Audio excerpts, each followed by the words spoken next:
Welcome back to Court and Soul. I was such a special guest, Rana El-Husseini. Did I say that right? The last name? Yeah, you did. Okay.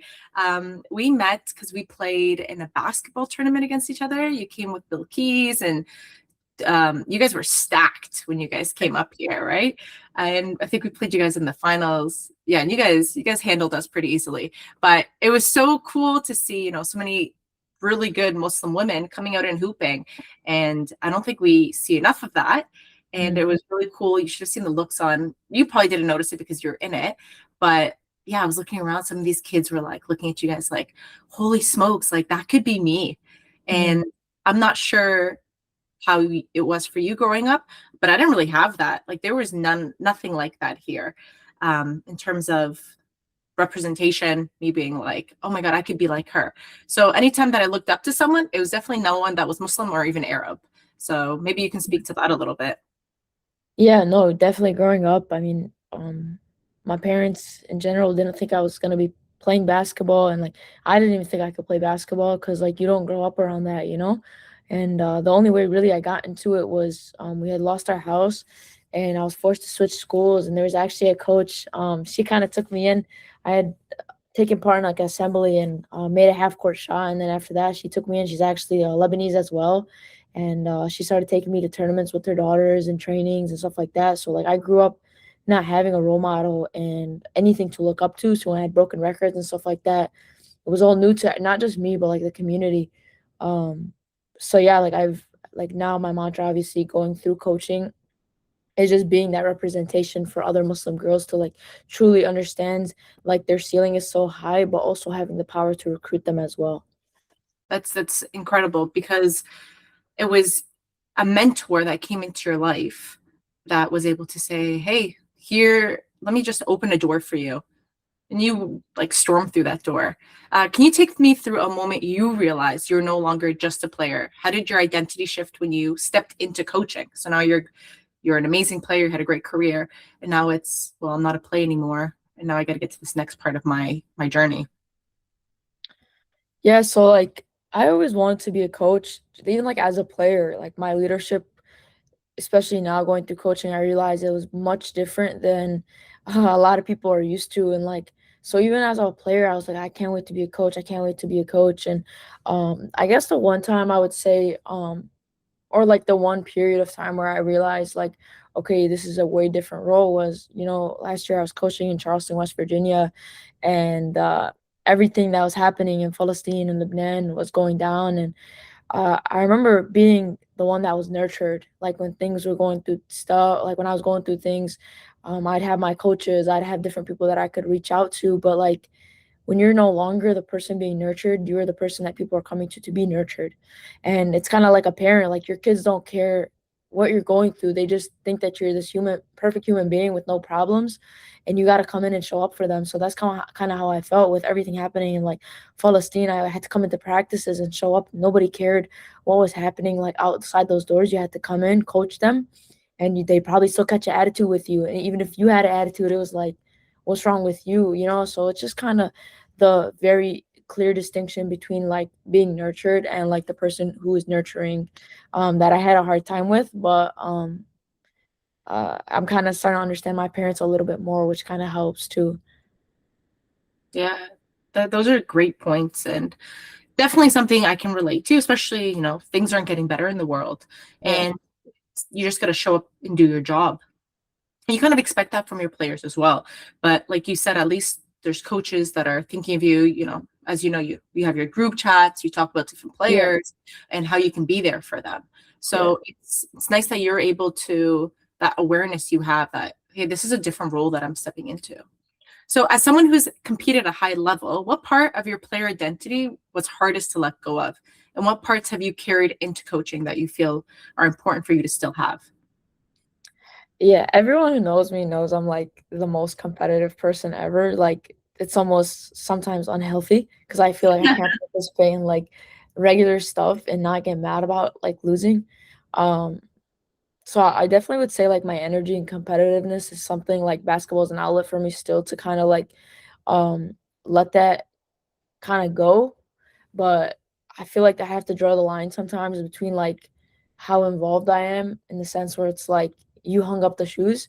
So I'm very mindful that like I don't do too much when I'm in practices, and I try not to like, and I try not to like live my dreams out through the kids either. I like to just like take see people like where they are.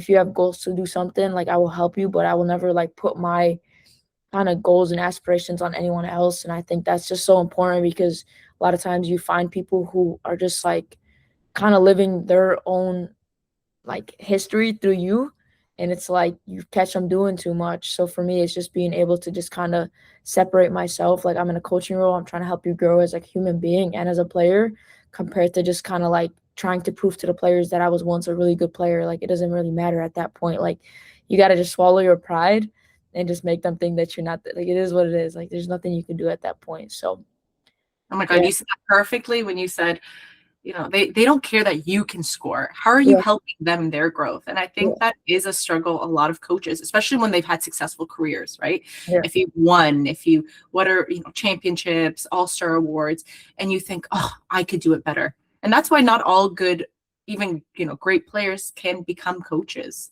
Yeah. because not everyone is able to have that awareness. Because and I'm going to ask you if you have a story, but I had a story when my first year transitioning from player to coach, and I coached at the school that I used to play at. So a lot of these girls were my teammates, and I remember one game.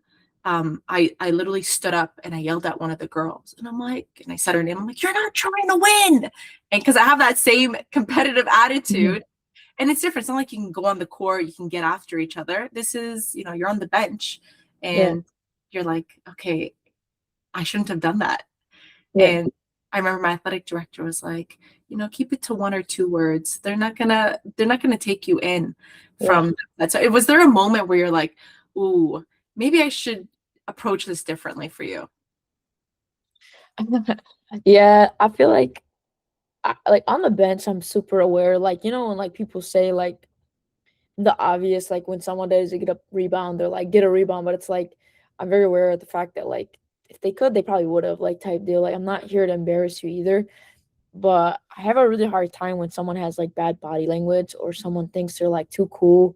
Like I like have a really hard time with that because growing up I was never the kid that was like really flashy and stuff. So it's like all like energy and like just being a dog. And I remember my first year last year, um, one of the players I was just really competitive with, and I just had to like dial it back. Like I had to just be smart because at the end of the day, like you have to protect yourself and your future, and there's only so much you could say or do before like it kind of puts you in a tough situation. And so I feel like his name is Bobby, like Johnson at Charleston. He kind of talked to me a lot about that and the separation between like being a player and being a coach. Like you just have to be smart with how you say things because whether you meant it or not, like these kids can later go back and use it against you and it might cost you your career. So just being smart with that, you know? Yeah, you're right. All it takes is one walk down the hallway, right? Yeah, no, especially like being Arab and Muslim, like you just have to be smart. Like I know people don't think it's that serious, but it is like truly like especially when you're advocating for what I do advocate for, you have to limit the amount of times your name is mentioned in like a negative setting. So just being extra like smart and kind of holding myself accountable in that aspect too. And it's unfortunate because we really do still live in a time where certain demographics and people and ethnicities and cultures, you have to be careful of how you say things because culturally we can be pretty strong in the words we use, but mean nothing by it. Like for Yeah, me, I always, even, if my aunt says something and it's not very nice, and I'm like, it's not that serious. But for a lot of people, it is very serious. They might yeah. know the background or the home they come from. Mhm. But yeah, you gotta, especially if you want to be coaching the long haul, you gotta be careful with that. Yeah, we were just talking about, sorry to cut you off, but we were actually just talking about it relating to like Palestine, and we were just saying how so when I wore the keffiyeh in Charleston, West Virginia, a bunch of the Israeli players on the volleyball team like came up and made a big problem about it, and like we're telling my players it means death to all Israelis, and um the president like would walk in my direction and turn the other way, like he wouldn't even look at me. The athletic director, she was very supportive, was just like um essentially telling me you shouldn't wear it, but I was like, "You can't tell me I can't wear it." And then I met with HR and they were just like telling me like just shut up and coach. And then I finally decided, like, I hosted a meeting with the president, sat with him, was like I just don't like that. Like every time you look at me, like you're just turning. Like it's just not right. And XYZ didn't amount to anything. But I just remember being under so much stress at the fact that like I could lose my career right now because I'm advocating for something and people are so ignorant. Like as soon as I sat with HR and she's like, I honestly don't even know what Palestine is. And I don't know what Israel, like what the conflict was. I knew it was like a lost cause because like you can't explain the history of that if you don't know it, you know? Yeah, no, and the thing is, I think it's passionate, especially, as Lebanese, we have Palestine is like directly connected with us in so many ways. I have so many Palestinians in my family. My parents are both divorced, but they remarried to Palestinians. So my brothers from their marriage, Mm. are Palestinian, and it's something very near and dear to us. And I remember when I was even applying out to other jobs, and because on social media I'm a huge advocate, my husband's like, hey, you're applying for this job, like be careful, maybe you should, take it off public, go to private. And it sucks that I this is the stuff we have to think about to be Yeah. in this world, to be successful, because you see people, and I know people that have got fired from their jobs because they said free Palestine, and they never even, nothing else, just free Palestine. They're like, hey, you're gone. And sports is such a beautiful place for us to learn from each other. Like, when else would she have learned about what's happening with Israel and Palestine if it wasn't for you wearing Yeah. that kufi, opening some people's eyes? So, who or what has grounded you through this transition from player to coaching? Have you had anyone mentor you? You spoke about before how you had someone mentoring you to get into coaching, into playing. And how has that shown up for you during like the more challenging moments? Yeah, I mean, I have a lot of coaches in my life who have like altered a lot of like my path and stuff like that. Like I've had a lot of people who've given me opportunities, who've opened doors for me that I probably couldn't open unless they were vouching for my name. Um but at the end of the night, I swear every single time like I think about it, it's like I think my parents are probably the two people that like at the end of the day are the ones who are grounding me the most because I don't know, you just see, like, how much they've struggled and, like, how their personalities are just helped me, like, grow as a human, you know, my dad is very, stern, and he's not, like, this, like, angry leader, within our household. He's just, like, very respected, and for me, it's like I wanna, like, mold my coaching after that, and then my mom is very, like, caring and loving, and she's very sensitive, so for me, it's like I have like, a strong personality, but learning how to, like, communicate so yeah, while everybody's teaching me like about coaching, everybody knows that coaching is just not about X's and O's. It's about like people and like how you communicate with them. And I feel like my parents, like in our household, are like I'm in a constant state of like learning of how to like communicate with people and like how to make people feel seen. So And um debatably, not to cut you off, but debatably, knowing how to talk to people is more important than the X's and O's. exactly. Yeah, so, like, I'm telling you, like, my mom's helped me grow so much in that aspect, like, just the slightest switch of your tone can just come off so disrespectfully, and it's, like, just being smart about that, so, yeah, I feel like, well, there's so many people I can give credit to, and I can go on and on about it. I truly think, like, my parents and, like, how they've raised me have just have kept me grounded, um, and just yeah, just allowed me to just keep growing in my career. So I know you talked a bit about the conflict between, Palestine and, you wearing the kufiya, but other than like as a Muslim Arab woman in the space of coaching and basketball, how has your identity influenced the way you lead and connect with your own team? Yeah, so I talked a lot about I mentioned a lot like quickly as you can see about like all my struggles in terms of being Muslim and with my platform. But I would just say like I'm someone who like leads with educating. So as soon as you meet me, the first thing I will tell you probably is that I am a first gen Arab American Muslim. Like right away, let it be known. And I remember at my previous school, one of the guys was like, "Why are people always like, if you're black, why do you got to say you're the first black person? Like, why does that matter? It should just matter about your accolades." Whereas like for me, it's like, no, because you don't realize that it's never been done before. So if you don't talk about it, people won't even know what happened. And so for me, my identity being a first generation Arab American Muslim has shaped me and has been the reason that I've gotten to where I am. So for me to not talk about it is to forget my roots and to think that I went through this alone. Whereas for me, especially in sports, like leading through education is so important because there's so many open-minded people, and people who are willing to learn. So like with Ramadan, everyone in the room probably knew what Ramadan was, and I try to educate my players so that when they meet people now, like they're like, oh yeah, like my coach, she was Muslim and she practiced Ramadan. But it's also another level of pressure that when you are holding that, like you're doing it the right way. So if I was to observe Ramadan and I'm not doing it the right way, now they have a false perception of it. So when you talk about something and you tie your name to it, it's like a whole different level of expectation that you're putting on yourself. Like I wish I wore the hijab, and I can't wait till I have the confidence to wear it because I want everyone to visibly see that I'm Muslim. But until then, my actions have to speak way louder. Um, but It's yeah, inshallah, one day I get there. because I had another interview with another basketball athlete in the States. Her nickname is Hoop Jabby. And I said that straight up to her. I'm like, I always go back and think, how could have my journey changed someone else's if I had the confidence, to wear the hijab and do that and represent Muslims, because I never saw anyone playing it in my league. Yeah, I think it's pretty incredible that more girls are doing that and wearing it. And inshallah, we'll yeah, both get to that point where we have that. But you're right. And I feel like even when I was a player, and you probably know when you're in varsity, there's some crazy stuff that goes down.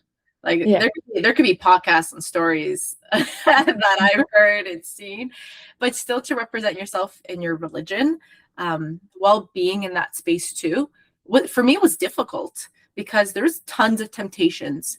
You're yeah, around, athletes all the time. It's like your own little community. There's so much that goes on within that, and to still try to, like you said, like represent myself and have myself stand out as, no, this is still who I am. um I think is impressive and hard to yeah. do. And I don't know if that was anything that happened during your time. Yeah, there's just my fiance Ali, he always talks to me about how like he just can't believe like the more he's around women's basketball, the more he's like, wow, like I can't believe like you were influenced. And I'm like, it's really hard. Like, and you go through periods of your life, and to not say that I didn't mess up and I didn't do anything, yeah, it's crazy. But alhamdulillah, like it was for such a short period of time. And every time I did do anything that I felt like didn't align with the religion, like wallah, it's like something like inside of my heart, like somebody was dying every time. And it's like, I know that's God. It truly has to be like, because I never felt an ounce of like, oh yeah, like this is okay, or no, I always knew it was wrong. And All right, so coach, for athletes who are approaching the ends of their playing careers, what advice would you give them about preparing for that identity shift, and finding purpose beyond the game? yeah, anybody who's getting out of like playing, I think the biggest thing is just like being able to network with it while you're in it. A lot of these players burn relationships and they don't realize that like every single person that you meet is like an opportunity that could like someone could open that door up in the future for you. So as you shift throughout like the end of your career, you have to understand that all these people around you right now could help you get a job in just a couple of months. Yeah, so just being open-minded at the idea like anybody around you could help you. Um, and then obviously just like not being influenced is going to be huge, like doing something that you love, but also being able to do something that you're scared of doing. A lot of these players want to go play professional, but they don't end up doing it because they're terrified of like what could happen. But instead, like take a chance on yourself, go outside, go live. Um, and then when you fail, you fail. You come back and you have another opportunity to start up again. But I just definitely would say networking and then just believing in yourself and taking a step into something that maybe you're not as confident in or you don't think could actually work out for you. How are some ways you did some networking? Like you played for the national team in Lebanon, no? Or you played in the professional league there? Yeah, both of them. Both of them, yeah. I remember I've actually spoken to a few people. Um, yeah, and they obviously knew who you were. So you're big time in Lebanon. You're big No, time. Inshallah. never that. So how are some ways you networked? Like you got to play at a high level, you're coaching at a high level.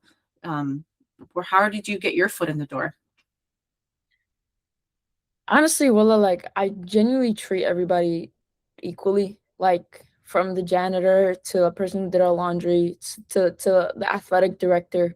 I feel like I never have a problem seeing people for their status. Like I'm gonna talk to you like it's not that I don't have a filter, but like I'm not gonna try to like treat you differently because maybe you're the athletic director. And right now, like the athletic director at Buffalo, I have a really good relationship with her because I would go into her office and I really would never be afraid to kind of talk about politics and stuff going on. Like, so for me, just being able to treat every single person, you know, from the bottom up, uh, with kindness, with the intention that you can help me get a job in the future, with the intention that you could be a reference point. And so that's kind of what's gotten me from here to Lebanon.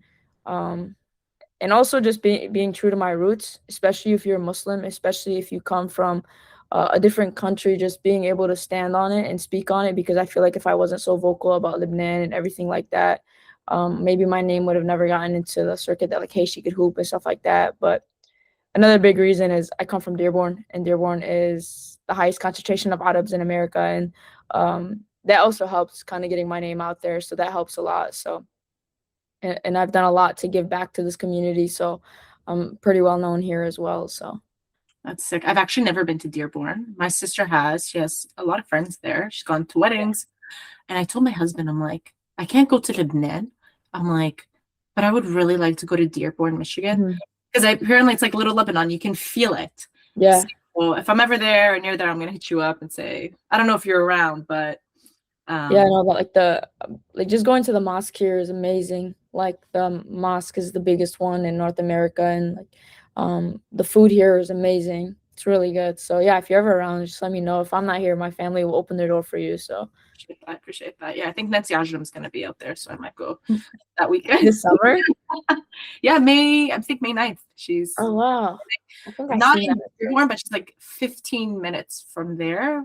Yeah, I looked, I'm like, maybe I'll do a weekend or something. yeah. Yeah, I'll let you know. Even ask for some good food spots that are out there. Um, as Yeah. coaches, and I want to know to compare to our own coaching staff. So I was with the coaching staff, and we had a great run. I played for them, so I played 4 years there. It's different in Canada. You actually get 5 years of eligibility. I think you guys only get four still, correct?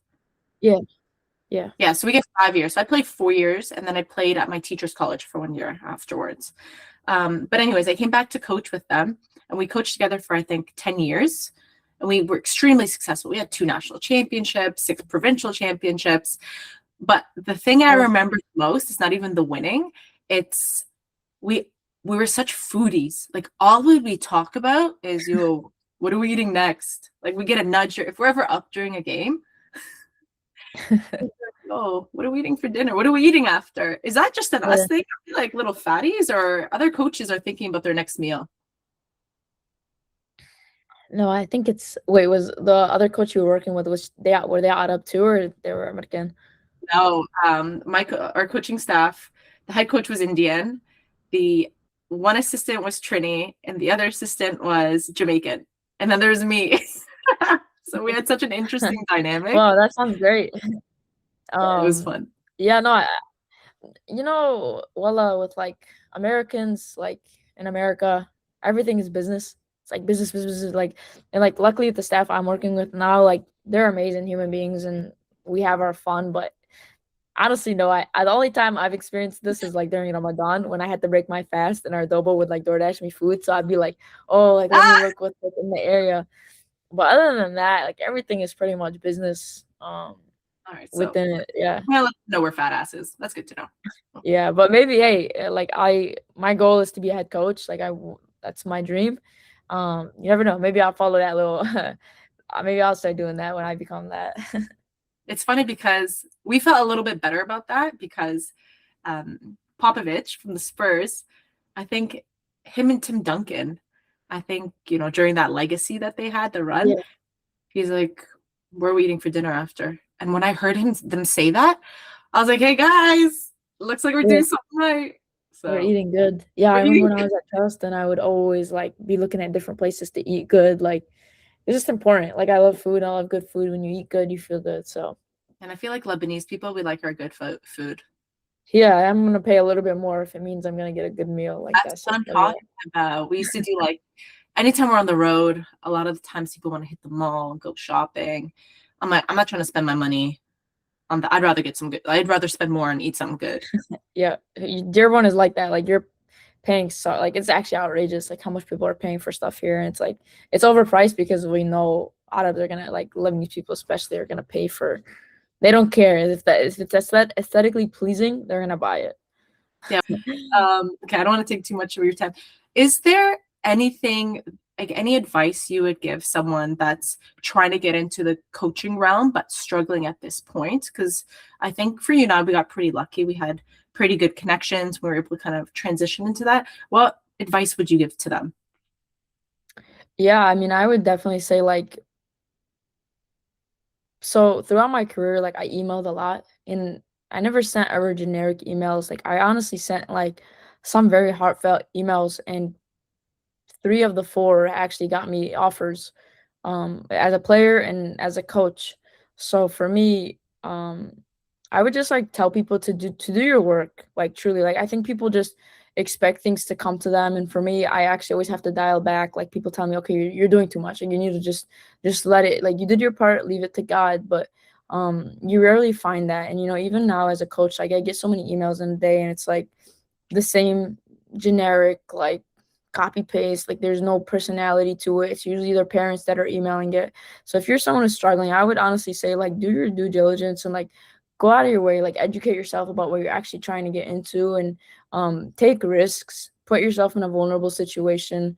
So maybe that's through email, maybe that's through like networking. Like people just want to feel seen and heard. And if you can kind of hang up your ego and your pride for a little bit, I think it can land you an opportunity. And um, I know for a fact that it's landed me several opportunities. So, and I'm not afraid to take no as an answer either. So, Good for you. Okay, this is the last question I'm going to ask you. yeah, no worries. What was the biggest heartbreak you've had, either as a basketball player or basketball coach? And how did you bounce back from that? Because sometimes people get discouraged, whether it's an injury, whether it's getting cut, whether it's, getting the job of your dreams and then it just being, taken away from you. And what are some tools or techniques you were able to overcome this? Hmm. Yeah, I guess for me, like I never really had, alhamdulillah, like a dramatic heartbreak in my life. It was kind of more of like a period of time. Like when I first got to my freshman year of college, I had the biggest culture shock ever, and like mentally, like everything. Like I just shut down to the point where like I couldn't remember plays, and then I would call plays that weren't existing. Like it was so crazy to look back and think about. And like I remember doing so many weird things like off court, like so many meditations, like so many things. Like I would wake up with so much anxiety and stress, and um, I don't even know how. It's almost like just time heals, and I never ever seeked like drugs, alcohol, or anything external to kind of to fill that void. Instead, I like found myself sitting in it very often. Um, and so everything that I've been through in my life, I went through different transitions. I kind of felt myself in those same situation that I felt my freshman year, where I felt lost, where I felt like I didn't have anybody, like where I felt like I was questioning everything I was doing. And a lot of times, like the biggest thing that's kept me grounded is doing something that's outside of myself, whether it's community service or finding people who need my help.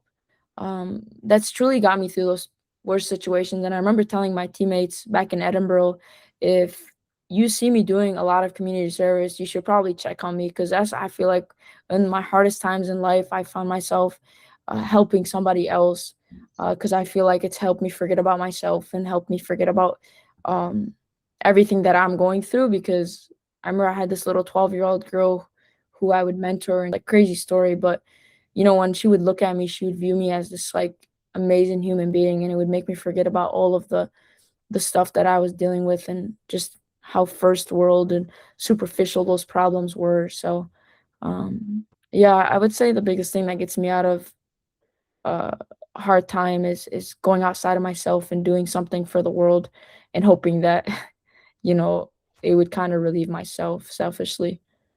Whew, yo, imagine everybody worked that way. If people were Yeah. going through something, they started helping people. Man, the world would be a better place. I said one question, but I do have one more question. What's your goal? You said head coach. What is your ultimate goal? Where are you trying to get to? I want to be the first Muslim head coach in all of America at the Division 1 level. Now, do I know if it's happened before? I've never seen anything. I don't know anyone right now. Um, but yeah, that's been my goal since I was a player. I want to get to the point where I'm coaching at the Division 1 level, and I want it to be a higher conference. Um, and yeah, just leading, and eventually wear the hijab one day where I'm visibly representing. So. God bless. God willing, you get to that point. Yeah, so my own daughter can see it. She just asked me now recently. She's like, Mom, I want to play basketball. I was like, we'll talk about this later. You're 5 years old. Just chill for a little bit. Yeah. Thank That's you. how I feel though, like I feel like whenever I have kids, I don't wanna force it on them. Like if they wanna do it, like good, but I'm not getting you a trainer at 5 years old. Like you're gonna have to fall And in some love with people it. are. I see some Yeah. people like getting serious. I was like, no. I No, want like them to come to me and like kind of push me into wanting to do it. yeah. And like let them like fall in love with the journey because like all these kids that we're getting now are so burnt out and they're all like, yeah, I just play because my parents play. So well, our parents want me to play. It's heartbreaking to be honest with you. So you see that now at the college level. There's a lot of They burnout. hate it. They hate basketball. I swear to God, like I've never seen anything like it. This is my second year. I'm going into my third, and these kids hate basketball. Like nine, and they all are in this for the money. They're all in this like they don't have an attention span. They can't comprehend plays. They don't. Basketball is like not in their nature. They don't watch basketball. I don't understand it to be honest with you. It's Watching crazy. thing is huge. Even with throughout my whole life, not a Yeah, lot of girls I knew. I'd have to watch with a lot of guy friends. yeah. There's like no passion. It's crazy. Like everyone wants to transfer. Everybody wants money. Like Yeah, the NIL stuff is crazy right now with you guys. The oh my God. portal, it's ruining In it. the hundreds of thousands. Like the money is crazy. Like if you think a school, like it's so sad. Like the amount of money in this now, it's like these kids don't care to say Yeah, it. I'm with you on that. I agree completely. Thank you Yeah. so much for coming on. I appreciate you taking the time. Um, I'm looking forward to following your career and God willing, if you have kids or want to have kids and how you do that with that. It's definitely something I've struggled with, but inshallah, Mhm. your community, you'll have a lot of help. And your husband Adi, same name as my husband, Oh, um, nice. helps you through. Yeah, yeah. All right, thank you. Yeah, you're welcome. And I just want to say, like, it's really awesome, like, what you're doing. Like, you being able to find this outside of what you do is pretty amazing, too. So I appreciate you. You know, even me talking about all this stuff kind of helps recenter me. So I appreciate you helping me, doing that for me today, too. So I appreciate that. Thanks, girl. I appreciate that. All right.